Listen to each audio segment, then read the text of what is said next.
Oke, ini proses perencanaan.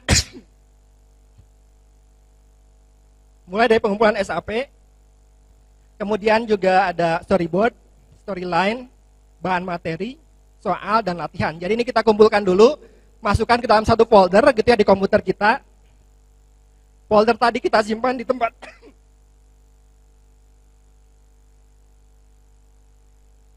mohon maaf Pak, sering begadang. Kemudian dikumpulkan di satu folder, direktori yang gampang untuk kita temukan gitu ya di komputer kita.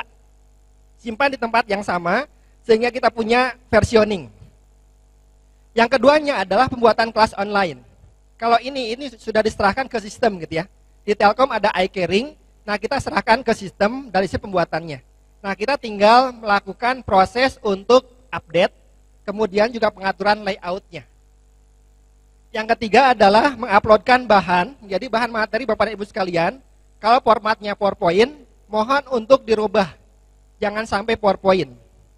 Kita ganti formatnya dengan PDF ataukah format SCOM yang nanti saya akan tunjukkan. Kenapa? Karena bahan Bapak dan Ibu sekalian dalam format PowerPoint gitu ya, itu dengan mudah bisa dirubah gitu ya, dikonversi. Mendingan ini kita jadikan sebagai bahan mentah, raw gitu ya. Kemudian setelah bahan diuploadkan dalam format PDF gitu ya, kalau yang dokumennya panjang formatnya PDF, kemudian kita sisipkan satu kuis. Jangan banyak-banyak soalnya. Cukup 5 soal atau 10 soal maksimal yang merepresentasikan learning outcome dari bahan materi yang disampaikan. Oke, itu kemudian sudah jadi. Nah, di sana gitu kan bahan materi tadi sudah ada, kemudian kuisnya sudah ada. Tambahkan satu ruang diskusi untuk bisa nanti mahasiswa bertanya kepada Bapak dan Ibu sekalian atau sebaliknya. Kita bisa meminta feedback dari mahasiswa terkait dengan penyerapan atau kesulitan-kesulitan yang dihadapi pada saat proses pembelajaran. Oke, itu cukup gitu kan di sisi perencanaan. Oke, untuk pelaksanaan gitu ya. Nah, nanti Bapak dan Ibu sekalian itu akan menjadi pengelola kelas. Jadi isi dari konten yang ada atau LMS yang Bapak dan Ibu ampu itu semua ada di Bapak dan Ibu sekalian. Bapak sudah memiliki privilege gitu ya untuk mengatur keseluruhan dari kelas yang Bapak dan Ibu ampu gitu ya. Nah, di sini nanti kita bisa atur pengelolaan, bisa berdasarkan minggu gitu ya. Jadi weekly section namanya. Kemudian juga bisa berdasarkan topik atau topic section gitu ya. Kalau minggu biasanya fix gitu ya, ada 14 minggu. Tapi kalau topik bisa 5 topik tapi disampaikan dalam 14 kali pertemuan. Nah, terakhir adalah pengelolaan berdasarkan diskusi. Jadi kita juga bisa atur gitu ya, isi dari kelas Bapak dan Ibu itu ada isinya diskusi. Itu juga bisa. Formatnya yang paling bisa merepresentasikan ini adalah Kaskus. Jadi nanti itu isinya ada diskusi-diskusi yang bisa kita summary-kan, hasilnya kemudian bisa disampaikan di kelas. Nah, untuk penyampaian per section gitu ya, ini ada label. Jadi kita bisa buatkan halamannya itu gitu ya, ada namanya. Minggu pertama isinya adalah titik-titik. Minggu kedua seterusnya. Kemudian juga ada instruksi gitu ya. Nah, namanya konten e-learning, kita itu blank gitu ya.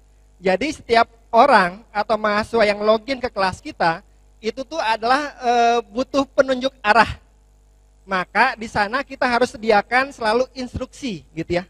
Ketika buka materi A, apa yang harus dilakukan? Kita jelaskan. Setelah mengikuti materi ini akan mendapatkan pemahaman tentang ini.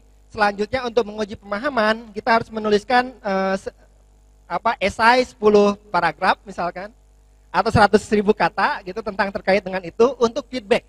Jadi harus mengajak orang untuk aksi gitu ya. Harus mengajak orang untuk melakukan sesuatu sehingga minimal dia menuliskan apa-apa yang ada di pikirannya. Lebih baik lagi itu ada soal gitu kan, itu lebih baik lagi. Kemudian juga ada pretest, materi, dan posttest. Ini standar kami gitu ya, bahwa setiap materi itu yang disampaikan ada pretestnya. Dipersilakan mahasiswa untuk mengerjakan kapanpun sebelum perkuliahan. Kemudian dia ikut klasikal atau kemudian juga ikut online-nya. Hasilnya itu kemudian kita uji lagi. Dan boleh mereka itu repetisi gitu ya, mengulang-mengulang sampai dengan bisa. Karena format kuis atau tes di sini itu adalah untuk tutorial, untuk latihan. Beda dengan format ujian. Ketika ada bahan materi yang tidak bisa, nah itu kita minta kepada masing-masing mahasiswa untuk menuliskan apa-apa yang tadi tidak bisa. Sehingga apa? teman-temannya yang lain itu bisa memberikan feedback gitu ya. Jadi Bapak dan Ibu sekalian, karena ini adalah kelasnya sosial gitu ya, jadi istilahnya semua orang bisa akses. Tidak hanya Bapak dan Ibu yang nanti akan memberikan feedback kepada orang yang tidak bisa. Teman-temannya yang lain pun gitu kan nantinya akan bisa memberikan arahan-arahan gitu ya, sehingga di sana terjadi ada komunikasi peer.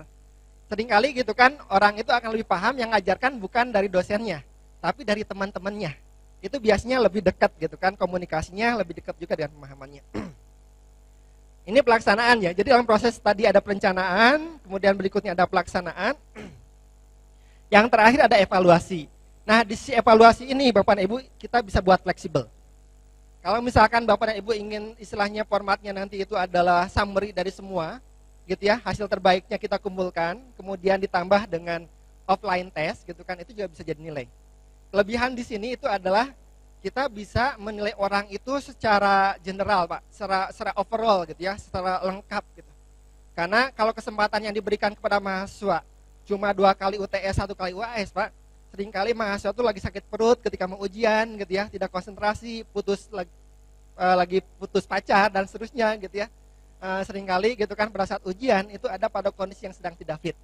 Nah, ketika kita buat per masing-masing section ada tesnya gitu ya, kita juga gitu kan sebagai dosen akan punya gambaran. Sebelum ujian akhir pun kita akan tahu mana-mana orang yang akan dapat A gitu. Nah, tapi kita balik juga gitu kan konsep pembelajaran e-learning. Konsep pembelajaran e-learning itu adalah konsep yang meluluskan semua dengan nilai A gitu. Jadi dalam bayangan kita, semua orang itu harus lulus dengan kriteria learning outcome yang kita tetapkan. Masa nanti dia lulusnya adalah 1 bulan, 2 bulan, 3 bulan, 6 bulan, 1 tahun, itu urusan dari masing-masing orang. Gitu. Diserahkan ke masing-masing orang. Kalau dia memang cepat, punya waktu luang banyak, belajar cepat, 1 bulan selesai, tinggal kita uji, lulus. Gitu. Tapi juga ada orang yang lambat gitu ya, karena sibuk bekerja, kemudian praktek dan lain-lainnya, dia selesainya 6 bulan, kita berikan kesempatan juga gitu kan, nilainya tetap A juga dua-duanya gitu. Yang ditetapkan itu adalah kriteria dari learning outcome-nya itu sendiri gitu kan, bukan dari statistik yang atau normalisasi yang kita buat. Nah, ini bisa kita jadikan polanya seperti itu.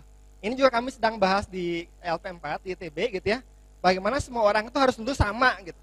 Jadi bukan lagi nantinya ada lulus IPK 3, IPK 2, IPK 1, tapi semua harus lulus dengan IPK 4 gitu. Karena itu adalah kunci sukses dari pembelajaran gitu.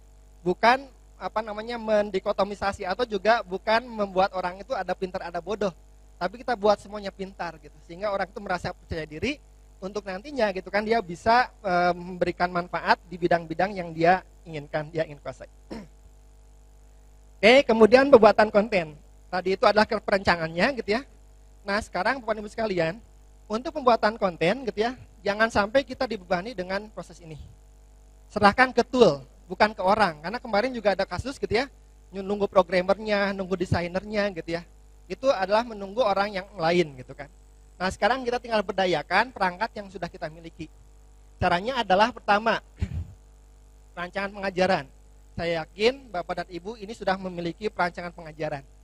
Alur proses mulai dari mahasiswa masuk sampai dengan dia lulus itu sudah tergambarkan. Dan itu sudah diulang berkali-kali.